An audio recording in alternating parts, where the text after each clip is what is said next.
Tolee, akkam jirtu kabajamtoota hordoftoota Oromiyaa Education TV. Har'a immoo kan nuti wajjin ilaallu classifying virus kan jedhu wajjin ilaalla jechuudha. Kunis barnoota kutaa 12ffaa Oromiyaa Education TV irraa isinii darbuudha. Kanaaf chaanaalii keenya kanaaf haaraa inni taatan subscribe gochuutiin maatii chaanaalii keenyaa ta'aa isiniin jenna. Kallattiimaan gara barnoota keenyaatti kan dabarru ta'a jechuudha. Akkuma jalqaba isinii kaasee classifying virus kan jedhu wajjin ilaalla jechuudha. Virusii bakka meeqatti qooduu dandeenya kan jedhu wajjin ilaalla. Virusii bakka gurguddoo sadiitti qooduu dandeenya. Inni tokko DNA virusii, lammaffaan RNA virusii, inni sadaffaan immoo retrovirusii kan jedhamu wajjin ilaalla jechuudha. Viruses can be classified into three main groups. Virusii akkuma ammas ni kaasee bakka gurguddoo sadiitti qooduu dandeenya. Based on the nature of their genetic material and the way in which it is expressed. Kan ammoo maal irratti hundoofneeti kan nuti qoqqoonnu genetic material isaaniiti. Inni tokko DNA qaba, inni tokko RNA qaba, inni tokko immoo retrovirusiidhaan warreen daddarbanidha yookiin kan ittiin of ibsanidha jechuudha. Kanaaftuu bakka gurguddoo sadiitti genetic material isaaniitii fi kallattii isaan ittiin of ibsan the way in which it is expressed kallattii isaan ittiin of ibsaniini qoqqoonna jechuudha. Jalqaba irratti gaa isaan keessaa DNA virusii wajjin ilaallu. DNA virusii such group uses DNA as genetic material. DNA virusiin genetic material isaanii sanyii isaanii kan isaan ittiin dabarfatanii karaa DNA ta'een jechuudha. Kanaaftuu DNA virus jennee waamna jechuudha. R virus causing contagious source. Virusoonni akkasii kuni dhukkuboota namaa namatti daddafanii darban fiduu danda'u. DNA virusiin kunis contagious jechuun maal jechuudha? Dhukkuba namarraa namatti daddarbu jechuudha. Transfer 1% to another easy way karaa salphaa ta'een nama tokkorraa gara nama biraatti kan darbuu danda'udha jechuudha. Dhukkubni DNA virusiidhaan dhufu jechuudha. Most often around the mouth or on the genital. Yeroo baay'ee egaa kuni naannoo afaaniitti kan inni argamu, madeessuutiin argama, naannoo madeessuutiin jechuudha. Naannoo afaanii akkasumas genitaalii irratti jiinii irratti jechuudha kan inni argamu yeroo baay'ee jechuudha. Akkasuma example isaa immoo herpes simplex virusiidha. Fakkeenyi DNA virusii herpes simplex virus kan jedhamu warreen kamidha jechuudha? Warreen DNA virusii ta'anidha jechuudha. Akkasumas kan biraan immoo RNA virusii kan jennee waamnus jira. RNA virusiin immoo maalidha? RNA virusiin immoo such viruses have ribonucleic acid. Inni kun immoo inni silaa maal qaba ture? DNA qaba ture. Inni kun immoo maal qaba? RNA qaba jechuudha. Genetic material isaanii kan isaan ittiin sanyii isaanii dabarfatanii maalodha? RNA dha jechuudha inni kun. The nucleic acid is usually single stranded.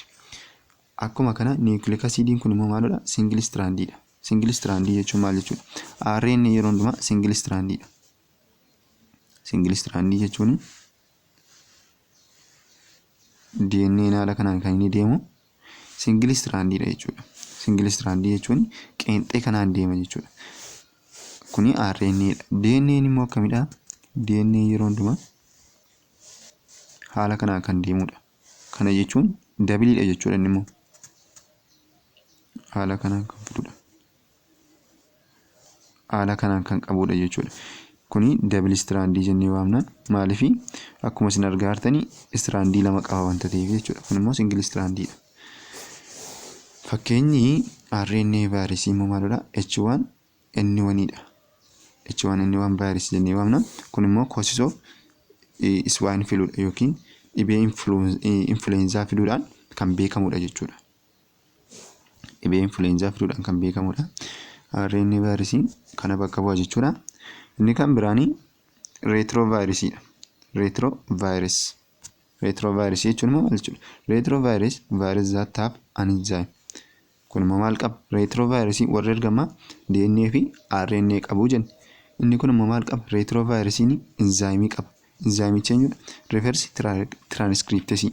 Akkuma gubbaatti wajjin ilaallee turre transcription jechuun maal jechuudha? Wanta jedha wajjin ilaalleerra jechuudha paartii darbe keessatti. Inni kun gaa reetiroovaayirasiin kan inni ittiin daddarbu riversi tiraanskriptasii inzaayimii jedhamu fayyadameeti jechuudha kan inni ittiin sanyii isaanii daddabarfatu. Riversi tiraanskriptasii akkuma kanaan dura kaasne kan isaan ittiin qaama namaa keessa seenanii RNAdha. RNAdhaan yoo seenanii dhaqanii qaama namaa keessa ga'anii gara maalitti jijjiirratu jenne? Gara DNA'tti jijjiirratu jenne. Sababiin isaa maaliifi qaama namaa keessatti sanyiin namaa kan inni ittiin daddarbu yookiin seeliin qaama namaa keessatti kan isheen ittiin wal hortu DNAdhaan malee RNA miti. Kanaaftuu reetiroovaayirasoonni sanyii isaanii RNAdhaan ture gara DNA'tti geeddarratu jechuudha. Kanas eenyuun fayyadamaniiti? Enzyme reverse transcriptase jedhamu fayyadamaniiti jechuudha. Maal jedhaa?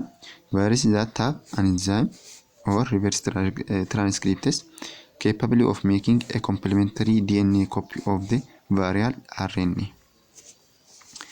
Kunis viral RNA irraatu gara complementary to DNA copy jijjiirratu jechuudha. Which then is integrated into a host cell DNA.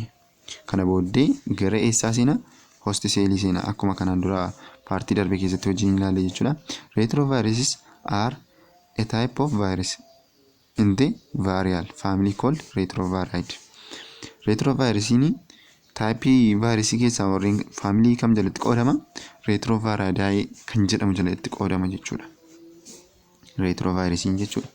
And that characteristically carry their genetic blueprint in the form of ribonucleic acid. Akkasumas genetikii maateriaalii isaanii blueprinting formiidhaan qabaatu. Kunis RNA formiidha jechuudha. Amala isaanii keessa genetic blueprinting formii qabaatu. Kunis bifa RNA ta'een jechuudha. Retroviruses are named for an enzyme known as reverse transcriptase. Retrovirusii kan nuti jennu maqaan isaa maalirraa mogga'e? Enzyme reverse transcriptase jedhurraa kan mogga'edha jechuudha. Maaliif enzyme kanaantu RNA irraa gara DNA'tti genetic materiaalii isaanii erga dabarfatee booddeetu retrovirusii jedhamee beekama wanta ta'eef jechuudha. Reverse transcriptase was discovered independently in 1971 by American virologists Howard Temin and David Baltimore. Reverse transcriptase kan jedhamu kuni akkaataa RNA itti DNA itti jijjiiramu jechuudha. Of danda'ee bara 1971 keessa kan develop ta'edha yookiin kan argamedha jechuudha. Kunis saayintistoota biyya Ameerikaa yookiin vaayirasii warra qoratan jechuudha. Howard Teminii fi David Baltimore nama jedhamuun kan jalqabedha jechuudha. Namoota kana lamaniin reverse transcriptase argame jechuudha. Itti fufee reverse transcriptase transcribed RNA into deoxyribonucleic acid. Akkuma amma kaafne reverse transcriptase RNA gara maalitti jijjiira? Gara DNA'tti jijjiira jechuudha. A process that constitutes reversal of the usual direction of cellular transcriptase. Kun immoo reversii gaafa goonu reverse transcriptase RNA gara DNA'tti jijjiira. Kana reversii gaafa goonu immoo DNA maalitti jijjiira jechuudha? RNA'tti jijjiira jechuudha. Faallaani reverse transcriptase maalodha? DNA gara RNA'tti jijjiirudha jechuudha. The action of reverse transcriptase makes it possible for genetic material from a retrovirus that become permanently incorporated into DNA genome of uninfected cells. Reverse transcriptase genetic material retrovirus permanently godha. Kana jechuun DNA'tti jijjiirameera, DNA irratti hafa jechuudha. Gara RNA'tti wanta deebi'uuf hin qabu jechuudha. Kun immoo seelii namichaa akka inni infektii godhu yookiin akka inni miidhu godha jechuudha. Fakkeenya retrovirusii akka kanaan dura ilaalletti HIV jira. Kun immoo cause of AIDS kan ta'edha jechuudha. Dhukkuba AIDS jedhamu kan fidudha jechuudha. HIV ofii isaatii dhukkuba miti. Garuu immoo maalodha? dhukkuba nutti fiduu danda'a jechuudha. Paartii darbe keessatti gaaffii isin gaafadheen ture gaafficha kan yaale nama tokko qofadha. Innis gaaffichi maal jedha? Vaayirasiin pirookaariyootikiidha moo iyuukaariyootik seeliidha jennee kan gaafadheedha jechuudha. Garuu namni deebise hin jiru. Akkuma gurbaan deebiseera jechuudha. Asumaan baay'ee galatoomi isin jechuun barbaada. Kuni akka itti na hordofaa jirtu natti agarsiisa jechuudha. Kanaafiyyuu akkuma inni deebisee paaraasaayitiidha wanta ta'eef lammansaa miti jechuudha. Kan inni jiraataa ta'u akkuma paartii darbe keessatti kaasne yoo lubbuu qaama qabu tokko keessa seenedha. Kanaan alatti inni du'aadha jechuudha. Kanaafi seeliidha jedhamuuf iyyuu hin danda'amu jechuudha. Seeliidha kan nuti jennu wanta tokkoon yoo wantoota faakshinii seelonni kan biraan geggeessedha. Akkasuma vaayirasiin immoo wantoota isaan hin geggeessine paartii darbe keessatti wajjin ilaalleerra jechuudha. Warreen meen orgaanilii jedhaman hin qabanii of keessaa. Kanaafi seeliidha jedhamuu hin danda'u jechuudha. Seeliidha jedhamuu hin danda'u. Gaaffiinsaa kana ture, deebiinsaas isuma ammaa kana ture jechuudha. Itti aansinee kan nuti wajjin ilaallu vaayirasii kana immoo akkaataa isaan itti orgaanizimii miidhan irratti hundoofnes qoqqooduu ni dandeenya. Akkaataa isaan itti orgaanizimoota miidhan irratti animal infected vaayirasiin jira, plant infected vaayirasiin jira, baakteeriyaa infected vaayirasiin jira. Baakteeriyaa infected vaayirasii maal jennee waamna? Baakteeriyoofeezii jennee waamna. Kuni vaayirasiidha jechuudha. Baakteeriyaa miti, vaayirasii baakteeriyaa miidhuudha. Vaayirasii baakteeriyaa miidhuun maal jenna? Baakteeriyoofeezii jennee waamna jechuudha. Amma immoo kan nuti itti fufnee wajjin ilaallu virus multiplication. Vaayirasiin akkamittiin wal hora kan jedhamu wajjin ilaallu. When individual virus causes the rupture lysis. Rupture jechuun lysis jechuudha. Yerootti kanatti egaa of host cell to produce new cell of it is copy this type of life cycle is called lytic cycle. Lysisii keessatti gaafa nuufsiisaa rupture of godhu yookiin copy of godhu maal jennee waamna? Lytic cycle jennee waamna jechuudha. Asirratti kan isin qabachuu qabdanii lytic cycliin host seelii sana yookiin seelii keessummeessituu sana maal godha kan jedhamudha. Maal godha? Rupture godha yookiin destroy godha jechuudha. Barasti godhee ajjeesee yookiin kutee ba'a jechuudha. Lytic cycliin jechuudha. Kanaafi fakkii kanarraa wajjin ilaallu. Fakkii kana argaa jirtu jalqaba tokkoffaa kan argaa jirtu isa tokkoffaa kan jechuudha. Maal godhe? Itti qabate jechuudha yookiin attaachii godhe. Kuni sila vaayirasiidha qofaatti. Inni kun immoo baakteeriyaa ture. Maal godhe? Itti qabate attaachii godhe jechuudha. Kun immoo baakteeriyaal kiromosoomiidha. Kana booddee erga itti qabatee booddee DNA isaa akkuma argaa jirtan asitti DNA qaba ture. Asitti garuu DNA isaa keessa galfateera jechuudha.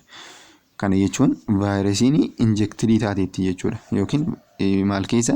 DNA baakteeriyaa sanaa keessa galteetti jechuudha. DNA keessa galfatteetti. Sadaffaa irratti immoo erga DNA keessa galfattee booddee maal baay'ifatte? DNA sana wal baasise jechuudha. Akkuma isin argaa jirtanii wal baay'ise. Akkasumas pirootiin kootii baay'ifate jechuudha. Waan isaa guuguu kan balaa sarraa ittisu hin baay'ifate jechuudha. Haaluma isin argaa jirtanii. Akkasuma sila baakteeriyoofeejii ifama. Baakteeriyaal kiromosoomiin kuni maal ture? Fayyaalessa ture akkuma isin argaa jirtanii. Garuu asitti kan isin dhuftanii argitanii destroy ta'eera jechuudha. Destroy switch off ta'eera yookiin wanti balaa isarraa eegu suni irraa ka'eera jechuudha. Asitti egaa maal ta'e? Virus DNA control production of more virus DNA and protein coats. To'ateera jechuudha seelii sana. DNA namichichaa sana to'ateera jechuudha. Dhufee afuraffaa irratti waan inni ta'e ilaala. Afuraffaa irratti immoo haala kanaan jechuudha kan isaan wal horan. Assembilii ta'an wal ijaaran jechuudha. Bakka tokkotti assembilii ta'aniiti vaayirasii haaraa uumanii jechuudha. Ammayyuu keessaa hin baane. Garuu gaafa keessaa ba'anii agartanii waan isaan godhan distirooyii godhanii ba'an yookiin barastii godhanii ba'an jechuudha. Seelii sana ajjeesanii ba'an jechuudha.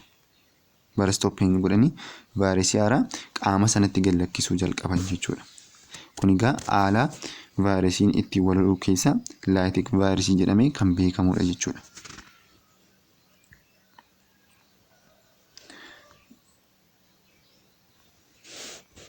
Inni itti aanu immoo sometimes instead of causing the cell to burst and release the new virus at once, a few at a time are released by exocytosis through plasma membrane. Kun immoo maalodha? Otuu seelii sana barastiin godhin yookiin ajjeesanii maal godhu? Karaa exocytosisii releasii godhu. Kunis plasma membrane keessaanii jechuudha. Exocytosis jechuuni